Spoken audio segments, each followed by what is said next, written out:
Welcome to Numb Bills Fan Podcast, episode number 211. I'm your host, David Palermo, and this is the stiffest intro you'll hear of your life. But I'm here with the almighty Jeff Knight, the official Numb Bills fan accountant, ready here to get down to business as he left me a concerning voicemail that I coaxed him into leaving. That wasn't natural at all, but we'll pretend it was. No laughing on the intro, Jeff. Sorry. This is brought to you by Punch Drunk Sports Podcast and their alleged podcast network. That said, let's get the fuck into this and dive into this Bills pain here.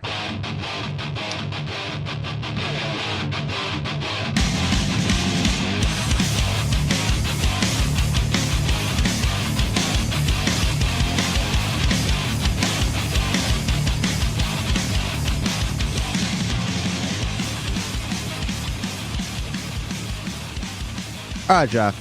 So, you called me and left me a voicemail after I told you to, but you texted me some really interesting thing. And the title of this podcast is going to be, do the Buffalo Bills have buyer's remorse, which is something that you kind of shed some light on to me, maybe thinking with a survey that they sent out. So, before we play your call, if you just wanted to tell me how your week's been and how concerned you think you are. We'll play your call, and then we'll talk about it again because I'll answer your questions that were asked on the survey.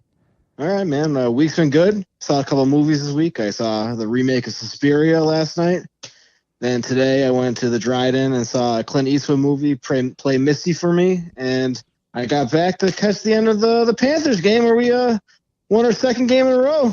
Roberto Luongo's back. So it's looking bright for the Florida Panthers. Also, won 2 out of 3 of my soccer bets this week, so I'm kind of rolling in dough this week, dog. Every time I call upon you, whether it's an Instagram video or this, like, can I just invest in you? Like, if I just give you money and a percentage of kickback, can I just be like, yo, I'm betting soccer. Give me $20, and the payout's like, say, 26. You take like $1.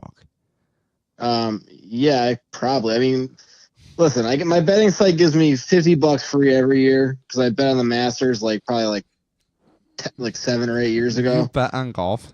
Yeah, I just bet on 3 players that they had to make the final cut, or maybe they had to make the top 10 or something. I lost, but then ever since then they give me $50 and I play with it until I lose, and I'm still playing, man.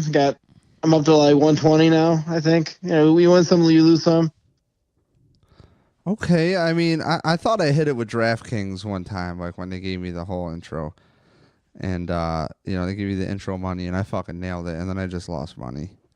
But, yeah, I do the same with FanDuel and then DraftKings. You win a couple, you get hot, and then you lose some, then you want to double the bet, and then you just lose your money real quick. Yeah, it's kind of touch and go. But there is definitely something to it. I think for us with MMA, with the availability of podcasts and people that we know to follow, I think MMA, there's a gap in the marketplace to make some money. It's just the NFL, it has so many deep roots that I almost think that there's probably even some shady shit, Oh, there's definitely shady shit, man. But this week, I guess Vegas lost a killing after a lot of those, a ton of people bet on the Chiefs, I guess, and they cover all the spreads were getting covered, I guess. I don't know. I don't like the NFL. Yeah, and honestly, the NFL has been really hard for us to watch because we left this last game earlier than ever. Yeah, how nice was that to get back at a reasonable hour? It was so weird, dude. My whole schedule was fucked up. Yeah, I didn't know what to do with myself. I just watched freaking The Never-Ending Story 2 and Legend. I didn't know what to do. I just laid in bed the rest of the day. So I went to bed. Yeah, did you ever think that Drunk Dean would be asking us 5 minutes before half, hey, do you want to go? It's well, that's what happens when our offense is garbage, and if another team scores 14 points against us, it's a deficit we cannot recover from. So yeah, this might be starting to be the norm. So what's funny is you've been a fan. We've been friends for a long time. And the podcast tone has definitely changed here. We're almost in line as friends on this show. with the quote unquote negative media that we almost used to rail against. Like, yo, it's not that bad. Stop trashing the Bills. But in all reality, this time they're right. Yeah, man. If anyone knows me, I'm still saying J.P. Losman never got a fair chance, and you can't you ran him out of town. I'm still saying, I'll still say E.J. Manuel never got a fair chance. And do you see his little comments the other day? Oh, I never thought you would ask. Can I read it out loud to you? Oh yeah. I'm glad. Oh, you know I screenshot that bitch, right? And then I don't know if you heard, but how about Jerome Felton was sounding off about it? Who's Jerome? Felton, our old fullback. Yep. And I actually mentioned to him, I tagged him in something, and he tagged me. He went back to me and said, "Preach." Oh, that felt pretty good. It was great. So here's EJ Manuel. No, time out. EJ Manuel also liked one of your Instagram posts. So yeah, dude, EJ Manuel's a cool cat in my book, dude.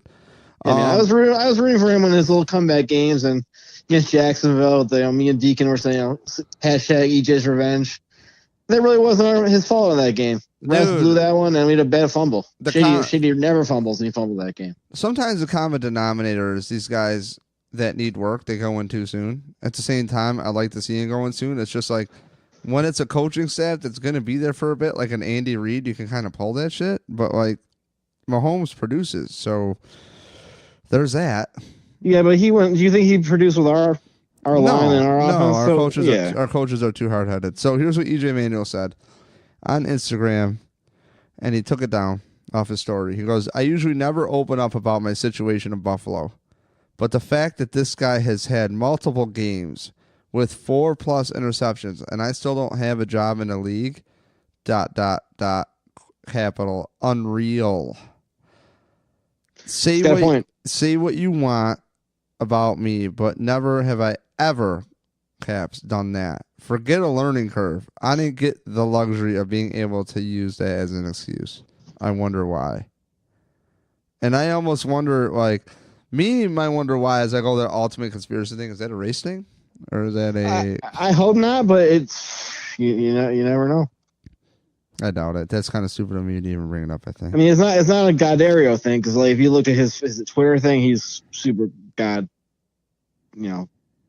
God-fearing guy, too. So yeah, dude. And I mean...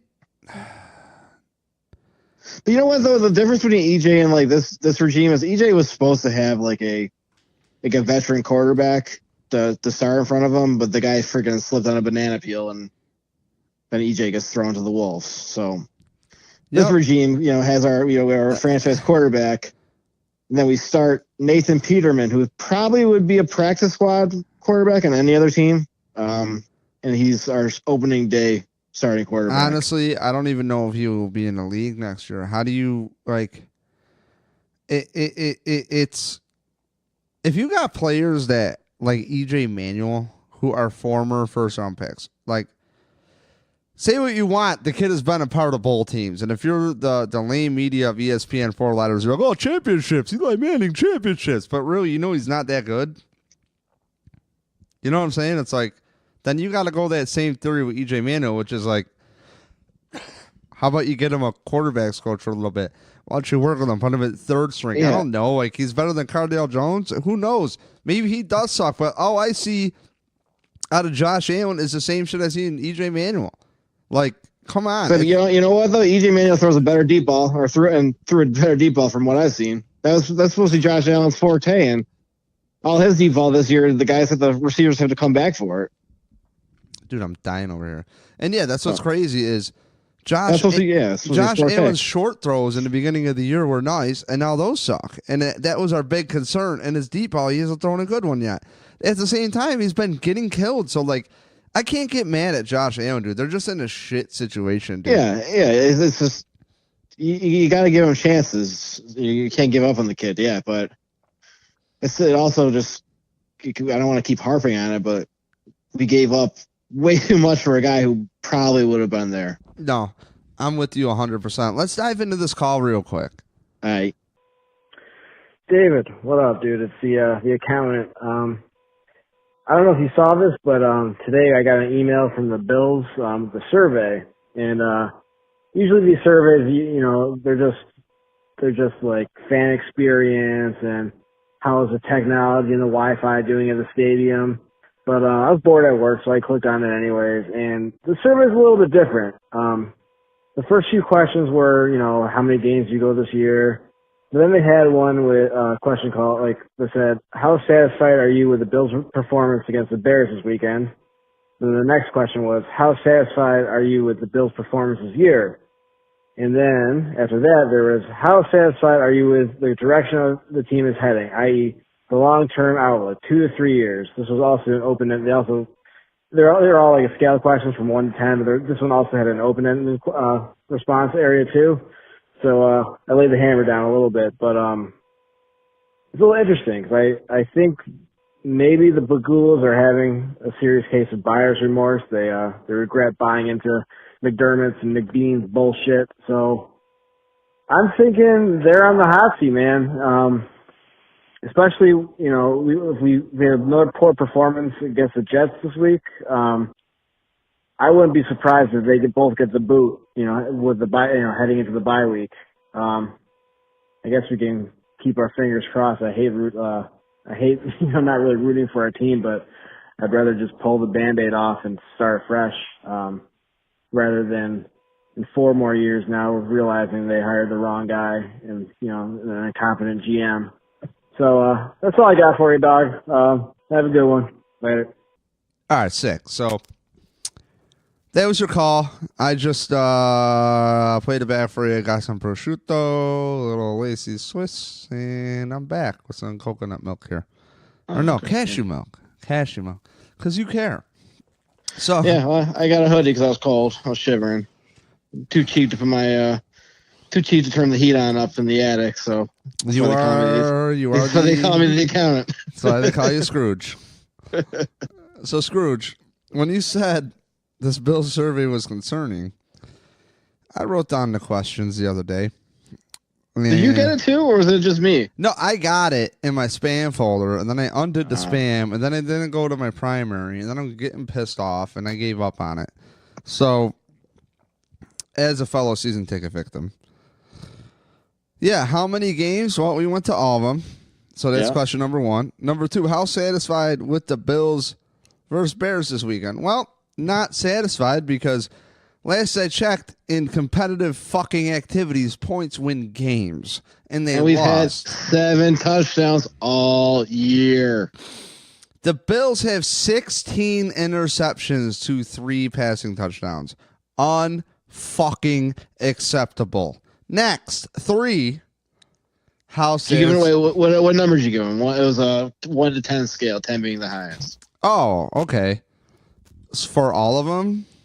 I mean, I gave 1s across the board. Yeah, I would too. Okay. So then the next question was, how satisfied are you with the Bills this year? Same answer. Not fucking stoked. Number 4, how satisfied are you with the direction of the team? I don't know.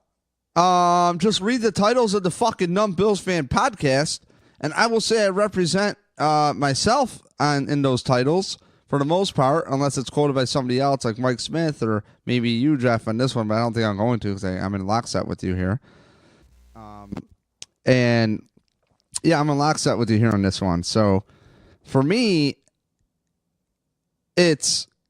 I think the Bills have been hoodwinked, frankly, and I feel like the media department, the public relations, has fucking shit on themselves, and they have really blundered thinking that you're going to tell about. There's like, I don't feel like there's a proper strategy. There's not a bullshit filter in Buffalo, and you're getting all these people out of town who come in thinking they're going to do it their way, and guess what?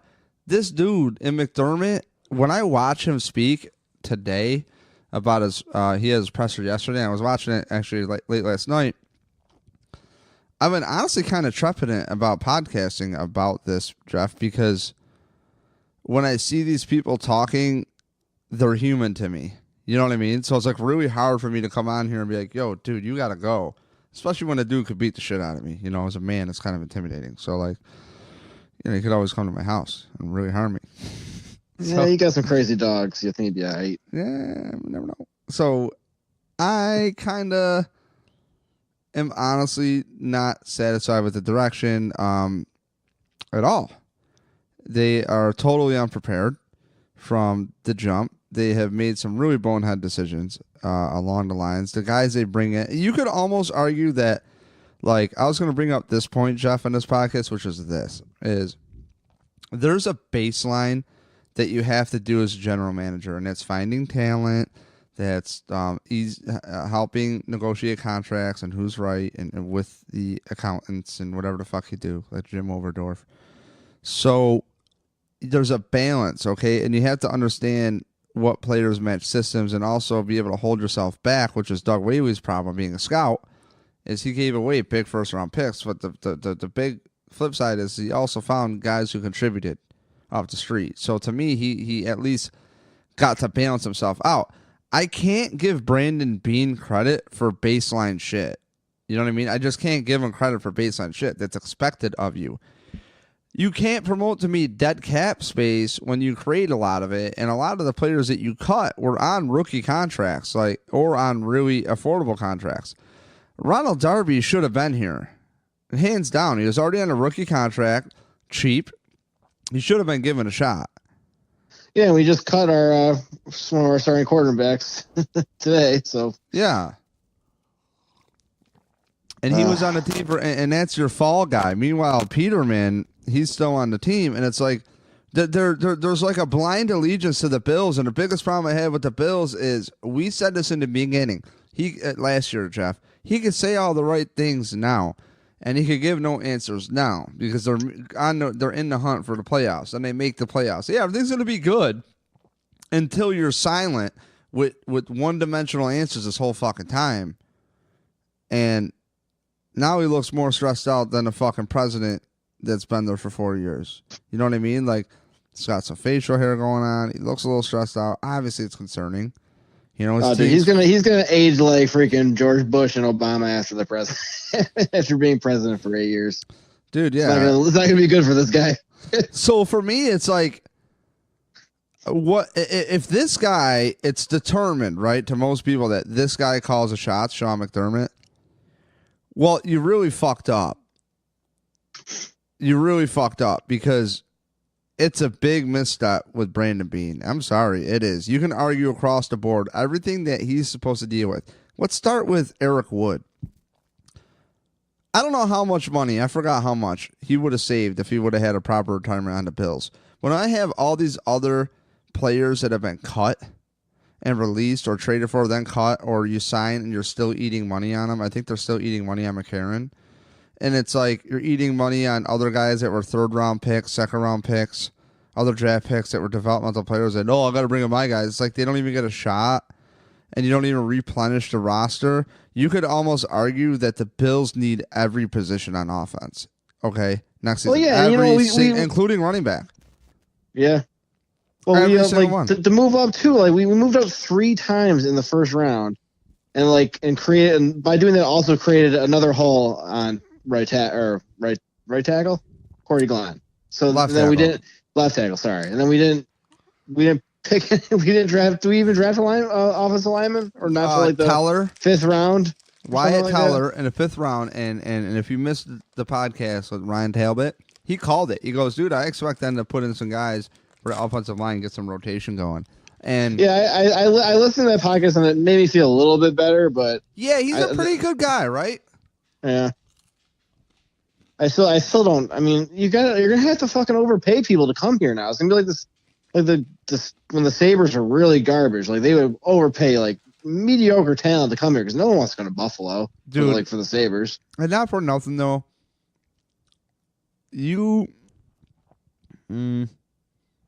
I don't want to say it because I want it to look bad.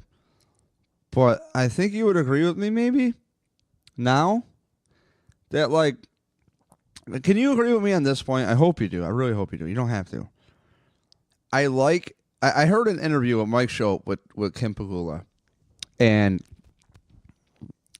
I forgot what the podcast is called. Not doing him any, it's like In Conversation with Mike Schopp. And he had Kim Pegula on, and one thing I really liked and admired, Jeff, is that these people hire people and let them do their thing. They don't micromanage. The problem is... Yeah, that's the problem is when they hire the wrong people. Right. So it's like, well, we want continuity, and then you get rid of Doug Whaley. Well, come to find out, I just heard on the radio that, like, those guys are, like, doing shit behind the scenes. Doug Whaley and Rex Ryan, I think, to each other, or former coaches. Like, some petty shit. So, like, that's kind of immature. So if you're running a... You know what I mean? It's like then Russ Brandon gets fired. It almost, like, might have been, like, a childlike organization. Like, I'm not close enough. I wish I knew people who were. I wish I knew the John Worrells and the other people who would know. You know? I don't. I'm sure one day we'll figure it out. You know, because that shit comes out later. But it's like, you picked the wrong people. And honestly, I think it's time to pull the plug. I almost wouldn't mind if you're down.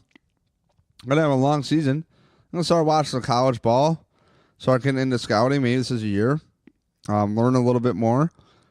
And honestly, maybe come up with game plans of people the Bills can hire in the future. I think they should hire Lance Leipold from UB. Honestly, look what he's done with that program. They're going to be in the fucking the playoffs. The college University of Buffalo, dude. Right? Like, yeah, I don't have time to get into another sport. I know, but I'm just saying, like, they should hire that dude. Like, there's just not a vision. They blundered Eric Wood's retirement. You had all these guys coming in, so you're going to be disrespectful to a veteran. This is the first year that Kyle Williams said he's had a hard time extending his contract. Was until this year, you know. But at the same time, it was a one. You know, the contract was up. So how many years do you want to play? I mean, who knows? It could be on both parties. But like the way that picks are just thrown away, like, and then the signings of Trent Murphy, who's paid a lot of money and he's hurt. Well, that's timing, but he's hurt. I thought that was part of the culture was to get rid of problem players and guys that stayed healthy. Yeah. And Saro Tulele, I mean, I guess some people say he's not too much money, but say it's a wash and he's an average signing. I mean, you got Jordan Phillips for free off of waivers from Miami, former second round pick, just crushing shit. He reminds me of Marcel Darius, dude. He's everywhere. Yeah, he's the one move that Bean, I think the one guy that Bean's brought in. Well, when you suck and somebody hits waivers, you have what's called priority. So, yeah. like, it's just, what is it? Like, I've never watched a Bills team, Jeff, in years where there was nothing to look forward to. Like, I'm not, honestly, I was just on this podcast called The Jets Factor. Amazing podcast. Check it out. Really mean it, Jeff. You too. Dude is like parallel thoughts with us about their team and talks just like us. Like, what the fuck? Like, we agree we're all bullshit filters of the Bills. Dude, this guy goes, talking about Sam Darnold's up for disaster, talking about the Bills up for disaster with Josh Allen. And it's just like boneheadedness across the board. And how about they hired Rick Dennison as the offensive line coach? Did you know that? The Jets did? Yeah, I totally forgot. Stupid idiots. Yeah, and it's like, yo, and we talked about it. And it's like, what goes on? Like, I have nothing to look forward to. I think Josh Allen is going to play Sunday because I heard, I think it was Second Patrio over 500 that he's going to play. Odds are he's going to play. And not for nothing, if Sean McDermott wants to keep his job, he's going to try to stay us out there. He has to. He has to. Yeah, but what if he gets hurt again? Whatever. Who cares? Who fucking cares? Well, yeah, I do if he has to do that. If his elbow gets messed up again, he's got to do the Tommy John surgery, and then he doesn't play for a year and a half. Okay. Cut bait. You know what I mean? What are you going to do? I don't want to. I mean, I don't know. I don't want Peterman to play, but yeah, dude, I wish we. I don't know. I want Josh Allen to do it. I like his heart. I think. Yeah, dude, I want him to succeed more than anything. It's just they put him in like the worst possible situation to succeed,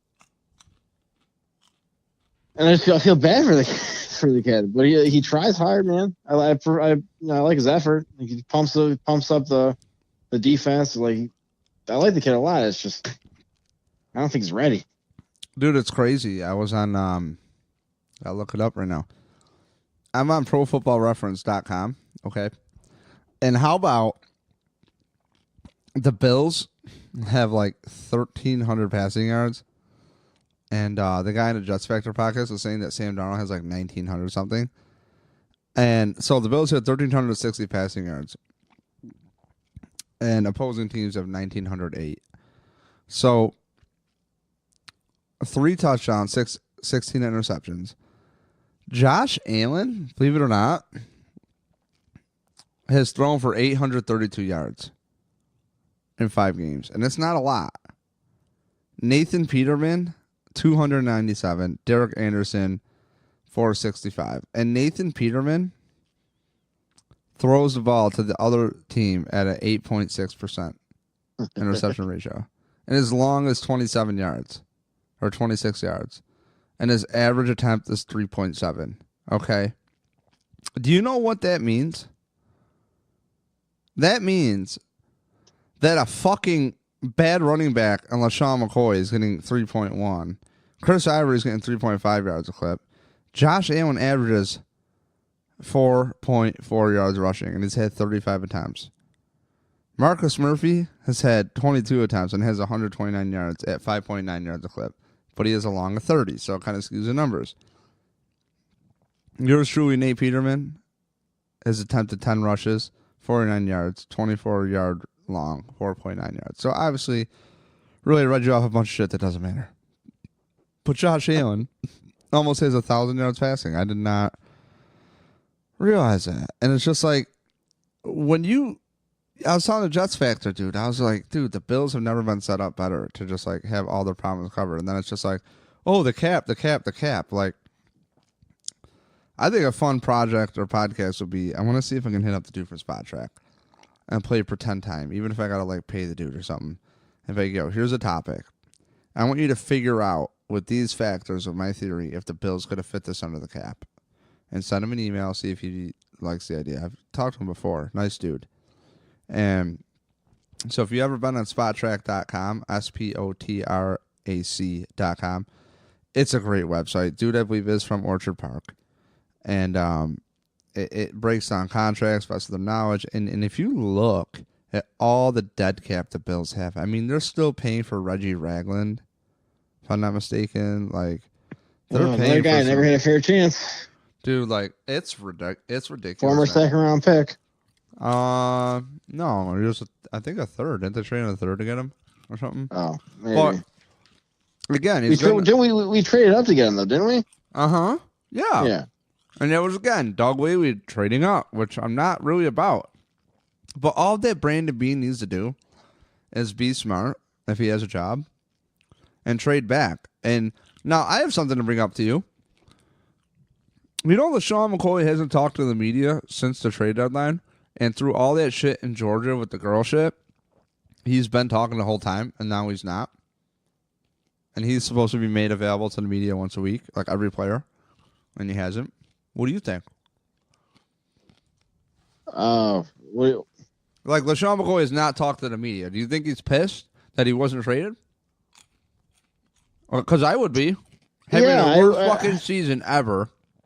And I want to keep him on the team, but like for his sake, I'd like to see him have a chance to get a ring somewhere, you know. But now people are wondering if he's even producing anymore because McDermott. Well, but we're getting smoked. I mean, they know our quarterbacks can't throw, so our running backs are suffering for it. I mean, although Ivory's been playing okay, but it's just right. And McDermott actually mentioned that in a presser, pretty much commenting lightly on, hey, not for nothing, but like, you know, he goes, Chris Ivory pretty much hits the hole, you know, and Chris Ivory has a slightly better average. McCoy had a good game in the receiving game last week, I believe. I don't fact check, but he has 23 receptions on the year for 186 yards. Maybe not. And it's like this, dude. He's got to do his part, but at the same time, I think he's mentally toast. He's gone through a lot. Could you imagine being fucking 30 years old, the twilight of your career? He still has it. But when you don't get the ball enough and your team forgets you're on the team forever, your coaches, what do? Like, you don't get into a rhythm. At the same time, he missed some glaring fucking, like, holes at that last game. Like, glaring holes. I have to call him on that, dude. It was a bad game. But he's going to look at himself. And I think it was a really smart move for the team not to make much of it and for LaShawn McCoy's camp not to make much of it because, Jeff, they brought up a point on your new favorite show, Chauffin Bulldog. What if the fucking Bills draft a running back at 10 or early in the draft this year? And I used to never be about it. And of course, Fantasy Smitty replies, "Oh, look at Saquon Barkley." Yeah, and your fucking general manager's an idiot for taking a running back that high when Eli Manning blows. Like, you're still losing. Like, what's your fucking record, man? You know what I mean? Like, good job, dude. Great. Like, you got a running back in a passing league. And in the Jets factor, guy was saying it too. Take advantage of the rules. I'd like to see what his averages per carry because he seems to be doing nothing, and then he just busts one big one. So I don't know. It seems like there's running backs you can get really good value late, not super early picks. I don't know when Philip Lindsay went or the Chubb dude went later in the first round. I think. Could you see them using McCoy as bait for the next coaching staff? Because I do. I would bet. What if the Pegulas said yo, not for nothing, but keep McCoy. We got to keep McCoy unless we get rid of him for something. Brandon Beane said in an interview that they plan on keeping McCoy. He's a Hall of Famer, and you want fans to have something to watch, look forward to. So, you got to give us some reason to come to the games. So, do you think the Bills are honestly as a diehard fan as I guess we technically are? Because diehard to me is being retired enough to keep going. So, oh shit, we're not supposed to say that. So if we're not, if we're looking at this team, is there a way the Bills can fix this? You think? Oh, because I have an answer of how they can. I want to see. I don't know. I mean, I looked at this. There's not. I don't know the free agents coming out, but it's tough to build. I feel like it's better to build with the draft. And we've, failed this year with that. We traded up 3 times. I mean, I like Trey Edmonds, but we got a linebacker in the 4th round the previous year who's playing better than him. So you don't really need to. Well, Tremaine is so young though, dude. He is. I know, raw. but by the time he's good, he's going to be on his. They're not going to be able to afford him, or he's going to go somewhere else. Yep. That happens, man. Yeah. So that's why it's dude, we have such limited time. You already have these players in-house and Darby, fucking Roby Coleman already signed. You draft Trey White that year. You got 3 solid cornerbacks, but no. Your scheme doesn't dictate that. But you don't even we give trade them, all those guys. Yeah, you don't even give them a chance. No, none of them are on the team anymore. Gaines is gone. Freaking Jordan Matthews wasn't even in the league until a couple weeks ago. Philly picked him back up. I don't even know if he's still on Philly because Philly traded for fucking, what's his name there? Doug Baldwin. Or was it Baldwin? Who did trade for Golden Tate? Yeah. Yeah. Alshon Jeffrey was hurt, so I think that's why they brought him in. But I don't know. I don't know if he's still on the team, but he had a touchdown the other day. I think the first week he was back. Really? Yeah. Good for him, dude. He's a great interview. I saw an interview with him in Philly, and he really breaks it down. He was really empathetic. So he's like, dude, Aguilar's doing this thing. I can't take his spot. Come on, man. He's in a groove. Dude, I love guys like that, man.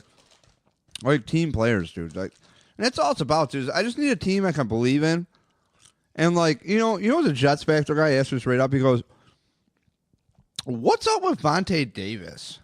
How the hell does he just retire at halftime?" I go, "Dude, I don't even know. But don't forget about Anquan fucking Bolden." And it's just dude, how long is this shit gonna go on for? Yeah, it seems to be a common trend with this coaching staff. I think these players realize that our coaches don't know what they're doing, so they'd rather do something else. I'm gonna read you something I tweeted to Jerome Felton. I'm trying to find it. Oh shit! I actually sent it to Sawyer. Some of my screenshots. So I'm a loser. So I go to Jerome. I go replying to Daniel Rossi on Twitter, Coach Rossi 10. What do you chalk this up to? I feel like everyone is saying it without saying it. And I think it was about EJ Manuel. I go, shoot, it's incredible how dumb I think coaches think people are. We see the players, see others develop, and where their strengths are. Coaches come in and slam a system, then their ego, and not build off of what was successful. See Bills since Jay Felton 45 left. So Jerome Felton just replied, preach. And it's like one of those things now where it's only a matter of time, just with the age of technology, Jeff, where we're going to look at all 22. Fans are going to be able to turn into scouts. The information that used to be so secret to us as kids in the 90s when all we had was SportsCenter, it's out and it's accessible. And we could actually read books now a lot easier and read websites. And there's 20 years of data online now, okay, of football. So this whole old guard, why guys like Rick Dennison still get fucking jobs, and there's like not enough new thinkers out there who can actually like look at your game tape and be like, oh, this coach fits this system. That's why the Bills need a football czar. Showman Bulldog were talking about QB czar, and I wasn't trying to steal their thunder. I've been talking to you. I think the Bills need a football czar. A guy that goes, no, you're not getting away with that fucking bullshit. You're not giving away 2 first-round fucking picks or Sammy Watkins or EJ Manuel, not developed yet, throwing him the fucking ball. Stop. You're not doing that. You're not taking CJ Spiller at 10. You got Fred Jackson, who was never given a fair shot yet.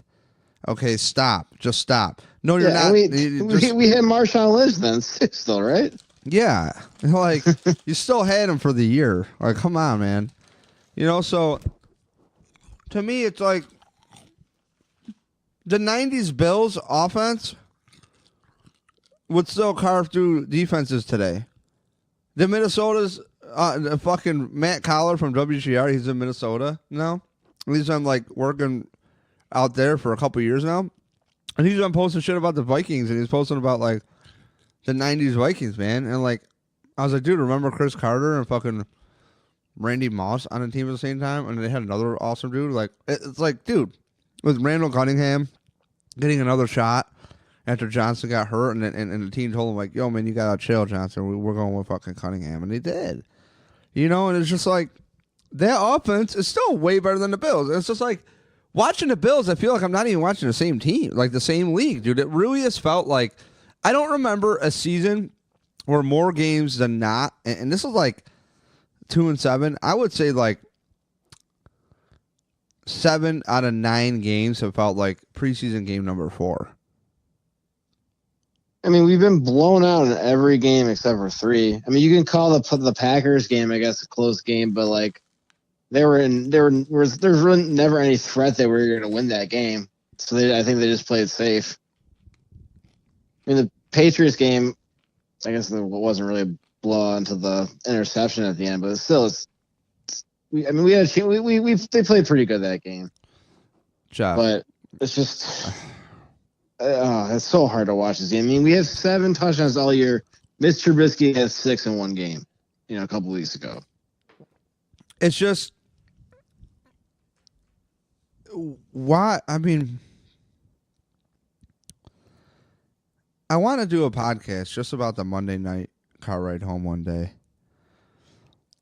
And like you, me, and Mike. Was it Mike with us or Dean? Dean. No, yeah. Because, dude,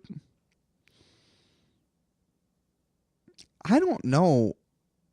Like what as a team, what are you latching yourself onto? Like, the defense is going to get older. Like, Lorenzo Alexander is going to be 36, dude. Like, are they going to keep him? I don't know. I don't know if he's under contract, so I think he is for another year. You had Kyle Williams not fucking retire for this? Yeah, I mean, this guy I'm assuming this is going to be his last year. Like, you are literally sending players into the fucking ground, into retirement, multiple times over, and I've never just had such a franchise that just has no fucking answers at pressers. They have nothing. And I think because he really doesn't have a process. He faked the funk to get the job, and now he's just assuming everybody's stupid and they should just follow him blindly. Dude, you know what sucks? It's like, I just don't think right now that this is going to work for McDermott here, but his second time through it will, because on paper, he is a deserving coach. You know what I mean? He did come up. He had a solid defense, this and that. Now, funny story, curveball. Yeah, but how long was he the defensive coordinator? Like how many years? I feel like he only had that. I mean, again, I don't fact check, so don't hate on me. But I feel like he only had that job for like 1 year. No. It was a few years. He was there when he went to Carolina. Wasn't he just like an assistant though? No, 2011. He was defensive coordinator. Oh, okay. Pretty sure, like 99% sure.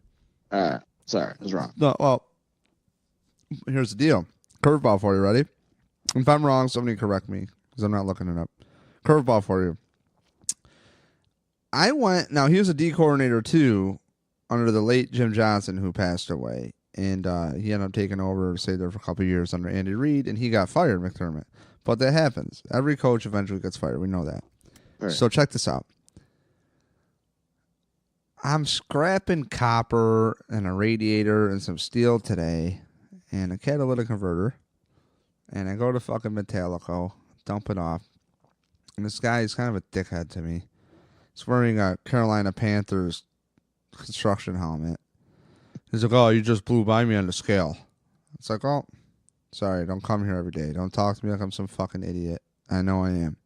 So listen, I asked him on the way out, I go, yo, you seem like a pretty serious Carolina fan. Yeah, I like Carolina.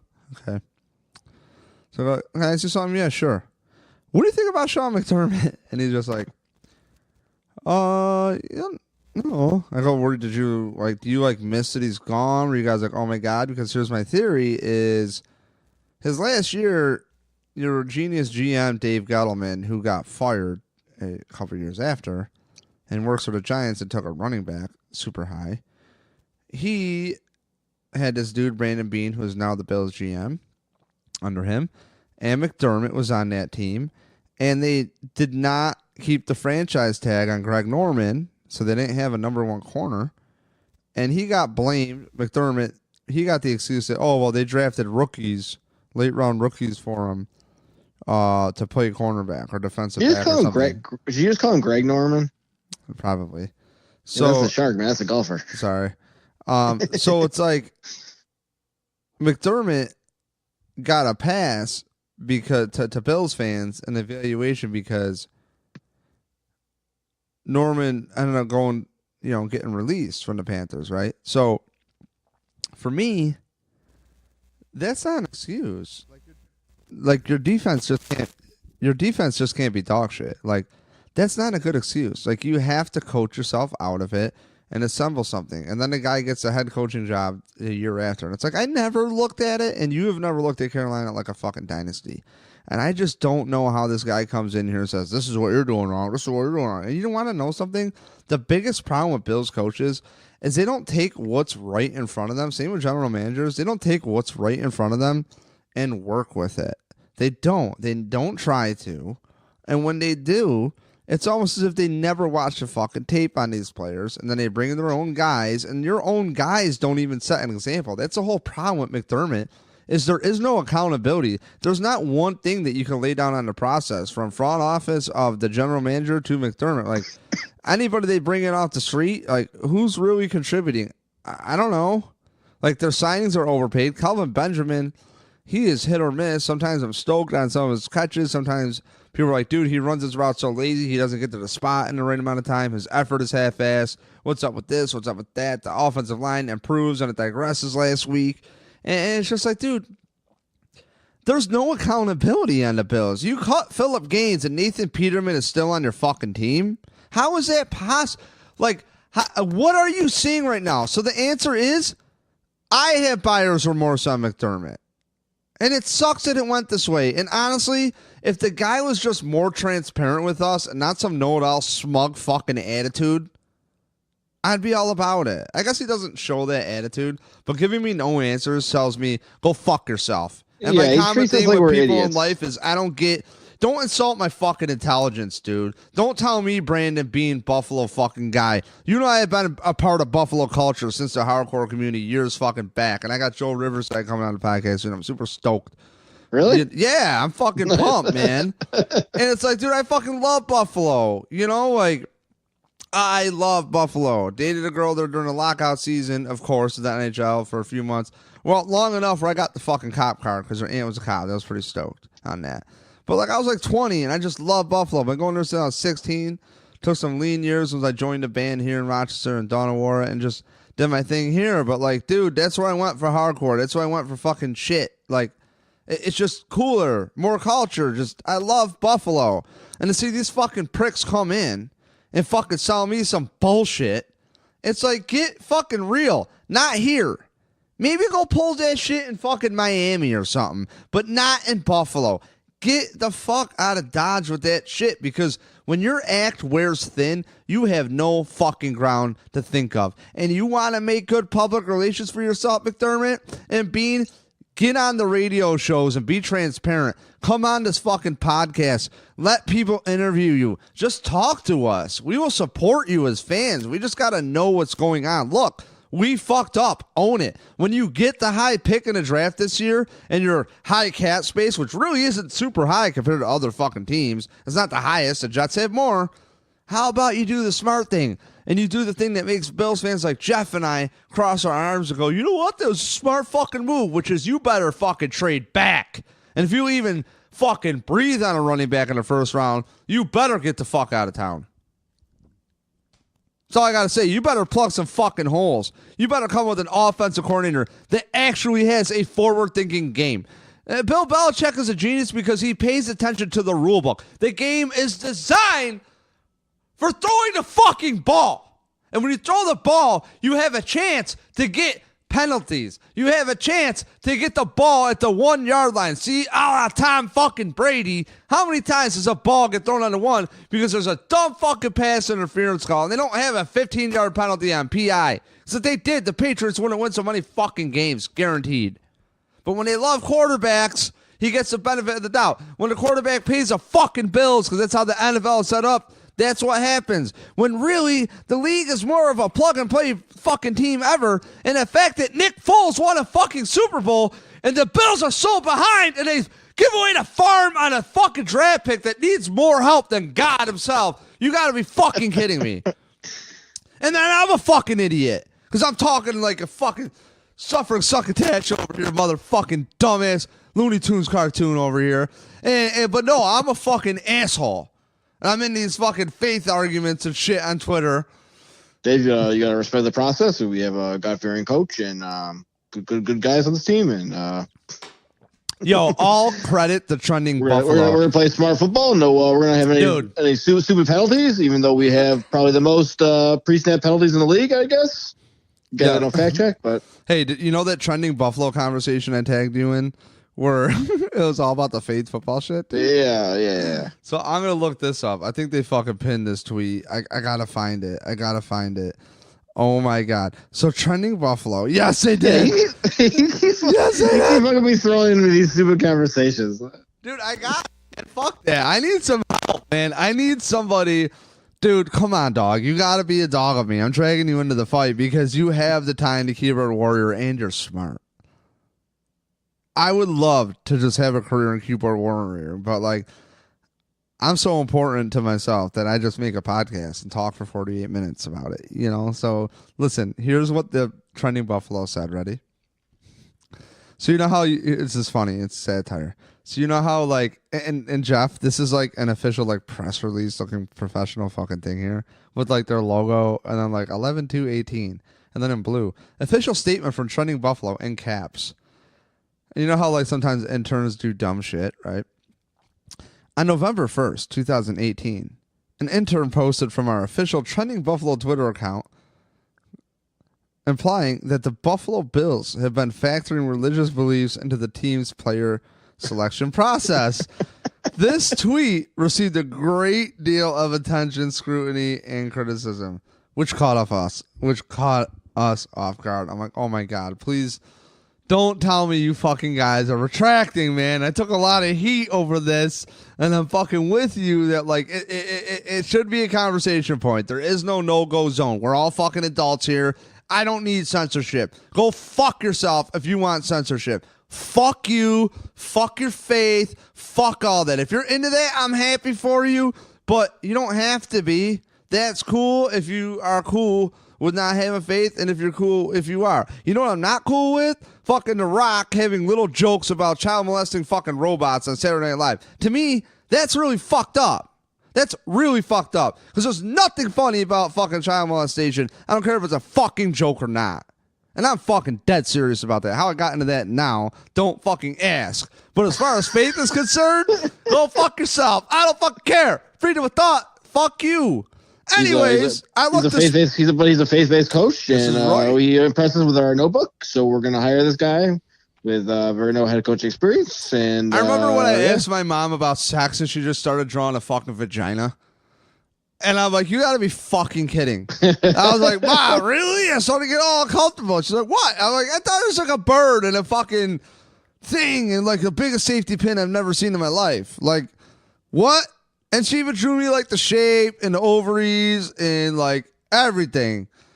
And like, I'm like, what the fuck, dude? Okay? And to anybody who wants to question my faith, my mom says I'm related to fucking St. Padre Pio. So fuck you even fucking harder, motherfucker. And she's from Italy.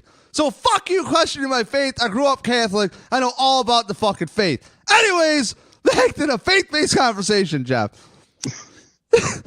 Next paragraph. We looked into it. And although, next paragraph from the press release from Trending Buffalo. We looked into it. And although she forgot to mention the punter / ordained minister the team cut veteran Colton Schmidt to sign, despite the fact that the God guy hadn't even punted in the preseason, in parentheses, we deemed her exhaustive research incredibly thorough and unbiased. As such, we have decided to offer her a full-time position. Hashtag she said yes. So in layman's terms, as Ross Brandon would say, the former Ross Brandon of the Bills would say, I'm in lockstep with Trending Buffalo on this faith thing. This is fucking hilarious that they doubled the fuck down. Jeff, thoughts? I mean, it's pretty funny. I know it's satire, but I think there's more. There's more. Oh god. So, you ready for it? Wait, is this like the hard times before football? No, I don't know. This is what they fucking said. So it goes. It's satire, right? They're, or is this real? Like, no, dude, this is for real. This is I mean, it's satire, but I love that they're standing by it because I honestly thought they would retract it because doing this podcast. So it's like when an Onion article turns out to be true. Kind of, but Onion got bought out by somebody, so like, it's kind of different now. But yeah. I get your overall point. But my point is like, sometimes I had to I had to watch Barstool Sports clips here and there, not really totally, but like, and Deadspin and follow our guys at Punch Drunk Sports because sometimes doing this podcast, the echo chamber I have of people are like friends like Eric Turner from Cover One, who's really into his brand and himself with life, and like, he keeps his shit together. He's not gonna fuck. He's professional. You know what I mean? So it's like I'm an opinion-based person. I'm not a fucking film-based person. So I know my lane. My lane is talking shit. I have a problem when I'm talking shit with people who break down film personally. I don't care if I say it on the podcast. Like, I don't want to talk about this shit. Don't air me out. If people want to talk, shoot me a text about that. But like, if you're a regular, I don't want to talk to you about it. It sounds weird. It's just I don't want to get into Twitter arguments with my friends. It's weird. Like, I don't like when Scott Campbell fucking chews me out on Twitter. I hate it. It sucks because I just want to like talk to you, my friend. So it's like for me, for Trending Buffalo to have this come out and to remind myself like not to take myself so serious. Like, it's nice to be reminded that like, this is satire. We are comedians at heart, and we are the class clowns, and that's why we do this. So, so then Trending Buffalo goes, please join us in officially welcoming Alexis to the Trending Buffalo team by Alexis TB. So while she'll do other things for us as well, her primary responsibility will be to track this story as hashtag faith-based football continues to develop in Orchard Park. She tells us she's got her eye on the Sabres too. vote for Nate McMurray. So there you go. So there you go, dude. Like, I have so much respect that they doubled down because I don't have a good reason that Nate Peterman is here. I don't have a good reason that you bring in a punter off the fucking street and you had to mention that he's a minister or ordained. I don't give a fuck. Our friend Revkev was a fucking ordained minister or something like that. Who gives a fuck? You go take a test. I don't fucking care. And frankly, the Pegulas are really risking alienating a lot of culturally ahead people. And not for nothing, stop with this Buffalo lunch pail shit. It's fucking offensive. There's a lot of roster fans, and even Buffalo is not a fucking really a super industrial fucking place. Anyways, the industry has left the Rust Belt cities, okay? We're all fucked. Like, General Motors ain't around as much. Like at all. Like, all these jobs are outsourced. So, like, when people come in, oh, it's in the culture. Whoever says that's fucking stupid. And when your PR guy or your head of your shit for the media department, nice dude, but I believe he's from Philly or work with the Philadelphia market, which is fucking ravaged fan base. And he's helped out with the Super Bowls and stuff. It's not seem like a thing where, like, you got to be really strategic and you have to know who you're talking to. And this will sound stupid, but they should really talk to people like Mike Shope, like Howard Simon, like maybe Jerry Sullivan, like Sal Marana and John Worrell, and these people who have covered the team. And it sounds corny, and it sounds like, wow, they're so negative. But, Jeff, you and I came into this with a little bit of a positive attitude, and now we're just seeing the same things on rinse and repeat. We used to think all these writers were just straight up assholes and assholes and assholes and assholes, but really maybe they're not. And maybe it really is just hard to cover the team. And for me, doing this on a regular basis, I'm not saying it's hard. It's just, fucking, what do you got to look forward to? That's the problem. A lot of fans feel this way. Yeah, there's still some fans, like, drinking the Kool-Aid, but for me personally, this is the hardest it's ever been for being a Bills fan. And I'm like I said earlier, I'm always the one. So you got to give these guys a chance to develop, blah blah blah. But I don't think this guy knows what he's doing. Just look at the personnel moves, the stuff that he's supposed to be good at. He's like the disciplined team. We have so many penalties still, and like stupid penalties, and even like clock management stuff last year. And then again, Nathan Peterman shouldn't be on any team, and that the fact that he was our starting quarterback is a joke. An idiot like me could tell you we needed some kind of veteran presence in the locker room at quarterback. So why don't you try to get like Derek Anderson, Matt Moore, like see if Jay Cutler wants to come back and just have him on the bench so Allen can bounce ideas off these guys. But no, now we have to pick up Derek Anderson, and he's starting after being on the team for 2 weeks. Now he gets hurt. Now we signed Matt Barkley, and who knows? Maybe he plays. I'm telling you right now, I was just about talking to Mike, but I started talking to the bong. So why didn't we give fucking EJ Manuel a shot over Matt Barkley? Maybe a tough sell for the fans to bring him back, but dude, I would welcome EJ Manuel back with open arms. He had a great attitude, and like he showed signs of greatness, man. Like that preseason game against Pittsburgh, I've never seen a deep ball like that, except for maybe the JP the Truth Lostman. I gotta say though, dude, actually watching Josh Allen's arm live, you got to admit it's fucking amazing.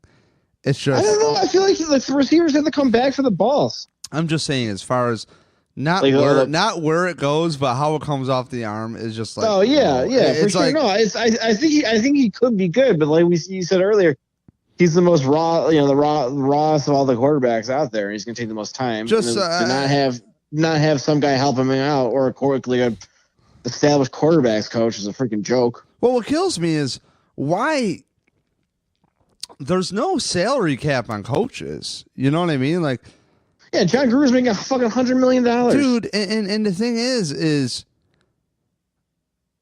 the Pegulas will give you any resource you need, if I'm not mistaken. Like I really love this ownership, dude. Like, I love ownership, Jeff, that comes into a city and they invest into it.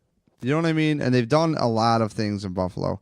Buffalo's, I believe, going up as far as like, you know, like here, some spots downtown, you know? So it's like, I like that. I really do. And for them to give up on Bilesma with the Sabres as soon as they did, I would not be shocked, Jeff, if you want to wrap up here. I would not be shocked if this survey is used for that because... Well, can I mention something about Bilesma, though? That dude, I don't think he's a good coach. He won a Stanley Cup after he came in like mid-season with Pittsburgh, and the fact that he only won one Stanley Cup with all that talent, I don't think... Then Pittsburgh should have won a few more with him. Dude, I don't think he. I don't think he's a good coach. And he's another guy that's like, you come in and you don't even watch. It seems like he doesn't know how to use these players, you know. And it's just like, it's got to come together, and it's just really. You know, a guy like Bill Belichick, we were talking about in the Jets Factor podcast, they just look at mismatches. You're going from doing isolation workouts with your muscles to doing full range movements with kettlebells. You know what I mean? That's like the way of the future, is full range functional strength. And what Bill Belichick does is he has situational football, which is more of a motion, you know what I mean, or more of a full range motion. And you look at mismatches, and the Bills seem to lose the games before they even snap the ball, I feel like. Like, they're pre-snap, they're just lost. Like, Josh Allen does not know how to make adjustments at the line, clearly. You know, the center, Eric Wood was one of the smartest centers I think you can have. There's a reason he kept his job. And he made a lot of adjustments on protections and this and that up there. That's his job. Josh Allen doesn't have, I mean, he has a quarterback's coach, David Culley, and to give him more credit than I have, he played quarterback in college, and that kind of does hold some weight to me. At the same time, you know, I want a guy where, okay, we have our mechanics we're going through, which you don't want to change them, but you just want to get your reps in. We have a schedule for them. I'm sure they do, I hope. It's just, we got to see some kind of things before the balls even snap come to fruition. Like, where is your mismatch? You got to find...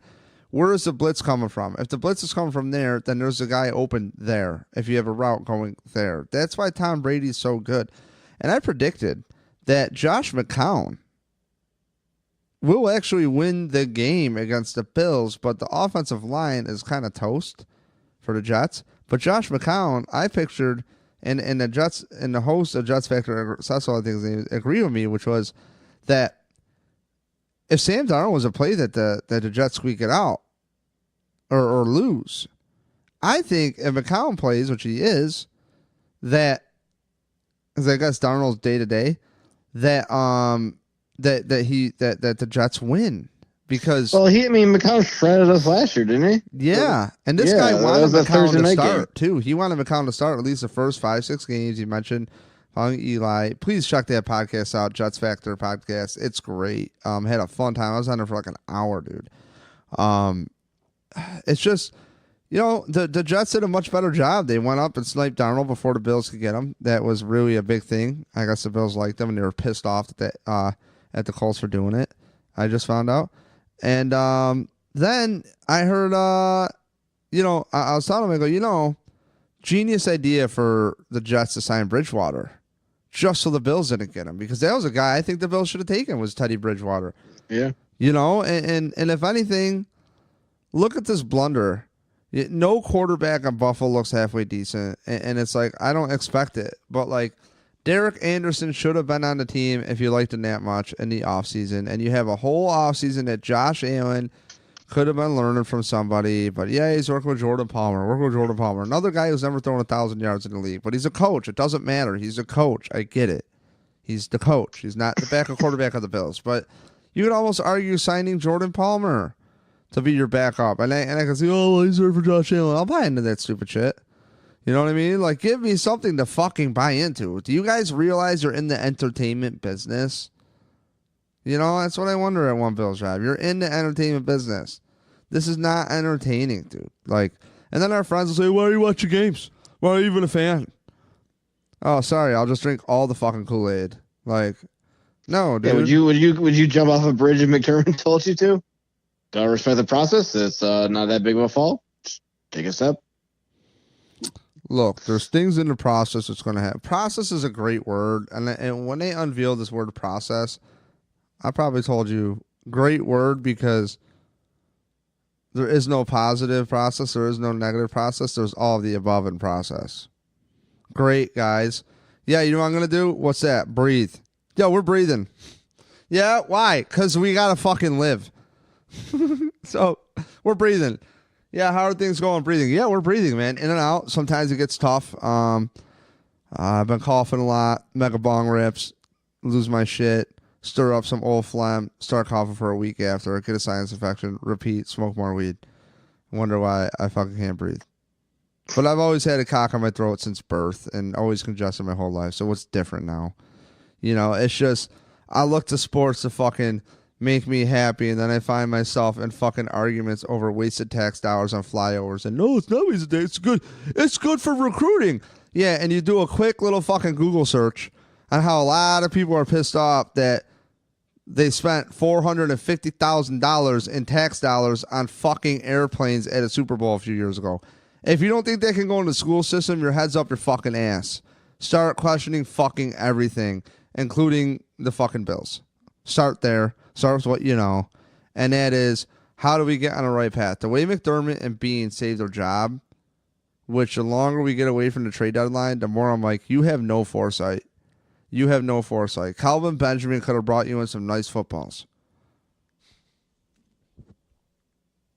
You don't get the bag of footballs joke, Jeff? You're going to fucking leave me hanging, you asshole? Sorry, Doc. What are you doing? Fucking touching your prick? No, I'm just. It's you pulling an Ari Shafir and just fucking masturbating? No, I'm pulling Ari Shafir falling asleep on the podcast. Did you listen to the last Punch Drunk? I did. How funny is it that they're all like concerned now about keeping the Ari? No, don't walk out there with your balls out. No, no, dude. There's a whole green light thing. There's a whole fucking women's. You know, it's like no, you can't do no, and it's like oh my golly. I guess they did they tried the hot dog. They did the hot dog thing at the All Things Comedy Fest. They had trouble getting it up there. Yeah. So what Punch Drunk Sports does, it's a really fun podcast. And like sometimes it like took a bit, honestly, for it to grow on me because I was like looking for diehard sports takes. And I'm just like, are you guys going to get serious? And I realized, oh, wait, don't listen to this for actual sports takes. Like, don't. Yeah, I started to like try to sometimes like take Sam's like point. All right, maybe Sam's right. So I'll and he's always wrong. Dude. So like unlike NBA and like he's wrong a lot. And when they sometimes talk about Buffalo, they always get like the names wrong. It just makes me mad. Why the fuck is Ari Shafir betting on anything with the Bills? Like, yeah, 2 weeks seriously, ago, got burned. Well, to be fair, I bet on the Bills when they played the Texans, and I won that bet. I'm gonna fucking hang up. And I won I bet on the over against the Chargers. Can you believe the Bills won against the Vikings and the fucking Texans, dude? No, we lost the Texans. They covered against the Texans. Okay, we beat they covered against the Titans. The Titans. But again, another game we did not throw any touchdowns. Sorry, dude. There's so many W's. They're hard to keep track. Or did we even touch on the Titans game? I can't remember. We've had 7. Dude, I can't do it. Fucking, I think Punch Drunk keeps me happy with sports. Those comedians are so inspiring that just keep talking shit. I want to do another podcast, and I was talking. I don't know if you'd be down for it. I have these new podcast ideas all the time, so I want to do something that's not so time sensitive, and I really want to just line up more guests for this one, like some authors and stuff, and get down to business. I have Chris Cluey lined up on standby. I keep meaning to talk to him, the former punter of the Vikings. I would love to get deep on some military industrial complex type shit because I think he's or questioning the system, really know what's behind the scenes of the NFL because he doesn't seem to give a fuck. You know what I mean? And one of the best podcasts ever. Did you ever listen to Arian Foster on Joe Rogan? I talk about it all the time. Yeah, that was a good one. Yeah, I never heard so much good information. So, but yeah, dude, I want to do a podcast that's just work stories, experiences at work. I've heard stories of I was gonna do it just called Contractor Diaries, but then I realized I'd have a ceiling on just contracting because you've always worked office jobs, right? No, I started off working in kitchens. Where, Jeff? Hooters? I worked at the Cold Tower restaurant in Pittsford. I worked at Hooters for 3 years. I worked at the Otter Lodge, and then Frontier Field in the prep cook. Been around a lot of ladies. Yeah, I was at Hooters when I was 17 years old. That was a fun job. Did you have a goatee? No, I was babyface and skinnier. Look at you, dude. Before you darkened up, nice guy.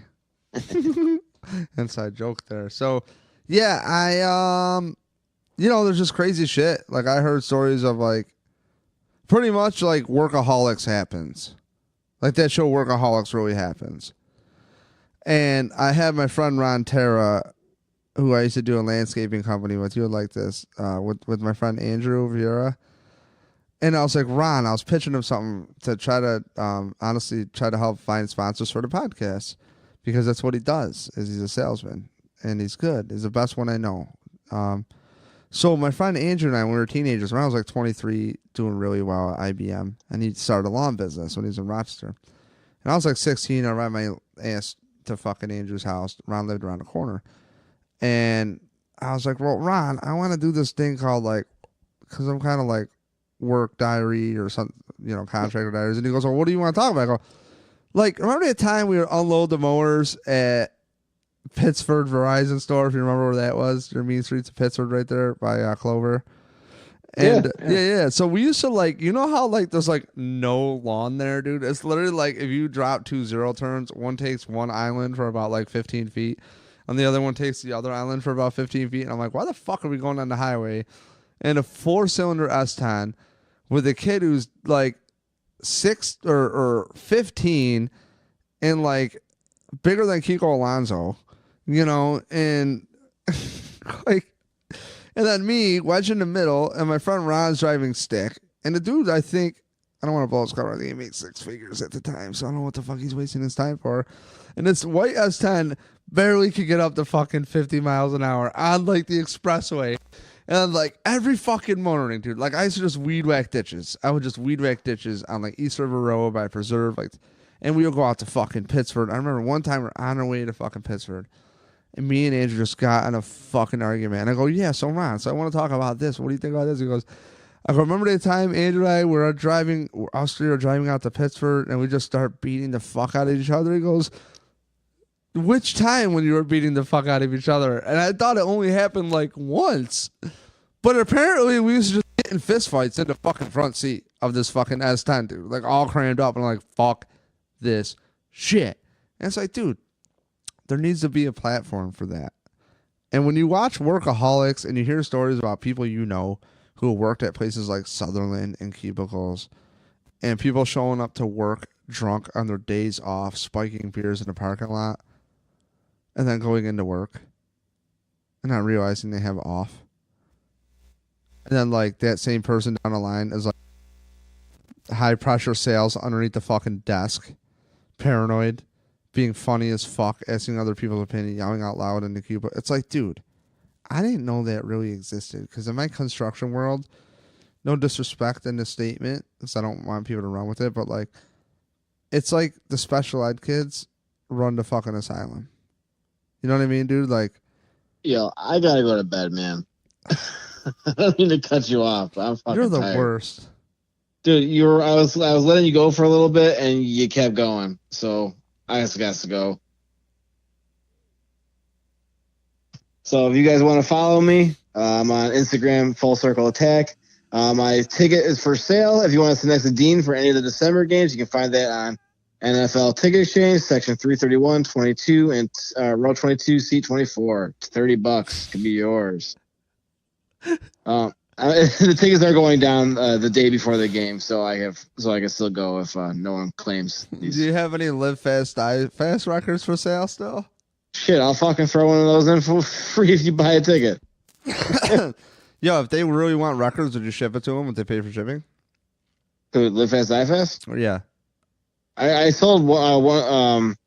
Oh no, Mark from the drummer kept saying he wants to buy a box. I shipped a box of State of Mind. I sold $30 shipped for full, like a huge box of it. Oh, Jeff. Well, yeah. Jeff, add up your fucking work stories. Go to work and make something happen tomorrow, okay? Go do something. I am the funniest guy in the office. Get a whoopee cushion. All right. All right, man. I'll see you, dude. Right. Sounds good. Later, bud.